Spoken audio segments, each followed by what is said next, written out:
നമസ്കാരം കേട്ടോ, സുധീഷ് ചമ്പശ്ശേരിയാണ്. അപ്പം ഞാൻ എന്നുള്ളത് എൻ്റെ വീട്ടിൽ തന്നെയാണ്. അപ്പോൾ ഞാൻ എന്നൊരു രസം കാണിച്ചു തരാം കേട്ടോ. നമ്മുടെ ഒരു കുഞ്ഞു മാവ് ഉണ്ടായിരുന്നില്ലേ, ഒരു മീറ്ററൊക്കെ ഉയരമുള്ളൊരു മാവ്. അപ്പോൾ അതിലത്തെ ഒരു മാങ്ങ പഴുത്തിട്ടുണ്ട് കേട്ടോ. അപ്പോൾ നമുക്കതൊന്ന് അറുത്ത് നോക്കാം. ഇനി ചിലപ്പോൾ നിർത്തി അത് കിളികൾ തിന്നും. അപ്പോൾ ഞാനത് കാണിച്ചു തരാം കേട്ടോ. ഇത് കണ്ടില്ലേ, ഇതാണ് മാങ്ങ. കണ്ടോ, ഇത് ഇത്ര ദൂരമുള്ളൂ കേട്ടോ. മാവ് ആകെ 1 മീറ്ററേ ഉള്ളൂ. കണ്ടോ, ഇതിൽ മാങ്ങഞ്ഞുണ്ട്, പക്ഷേ പഴുത്തത് ഈ മാങ്ങയാണ് കേട്ടോ. കണ്ടില്ലേ.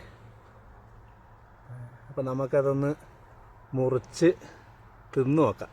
ഓക്കെ, അത് അറക്കാൻ പോവുകയാണ് കേട്ടോ നമ്മൾ.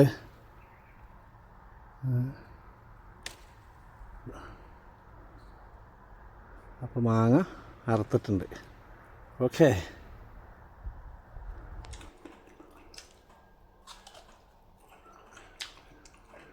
നല്ല മധുരം കേട്ടോ, നല്ല ടേസ്റ്റ്.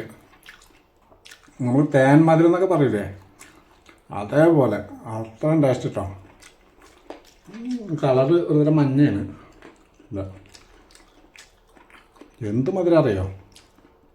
ഇത് ഞാൻ ചെറുതുരുത്തിയിൽ നിന്ന് ഇവിടുന്ന് വാങ്ങിയൊരു തയ്യാണ് കേട്ടോ. അവർ പറയുന്ന പോലെ തന്നെ അടിയിൽ മെറ്റലിട്ട് അതിൻ്റെ മുകളിൽ ചപ്പിട്ട് വളർത്ത് അങ്ങനെയാണ് മാവ് വെച്ചത്. അവർ പറഞ്ഞ സമയത്ത് തന്നെ അത് കായ്ക്കും ചെയ്തു. ഇപ്പോൾ വെച്ചിട്ട് 1 വർഷമൊക്കെ ആവണുള്ളൂ. അതിൻ്റെ ഉള്ളിൽ കായ്ക്കും ചെയ്തു. അത് സീസണില്ലാതെ കായ്ക്കുന്ന ഒരു മാവും കൂടിയാണ് കേട്ടോ. എന്തായാലും അടിപൊളി ടേസ്റ്റാണ്. അപ്പോൾ ഇതൊന്ന് കാണിച്ചു തരാൻ വേണ്ടി വന്നതാട്ടോ. നല്ല ടേസ്റ്റ്. നമ്മൾ നട്ട് അതിന് നമ്മൾ മാങ്ങ അറുത്ത് തിന്നുമ്പോൾ ഒരു പ്രത്യേക രുചിയല്ലേ. അപ്പോൾ എന്തായാലും അടുത്ത വീഡിയോ ആയിട്ട് കാണാം. ഓക്കെ.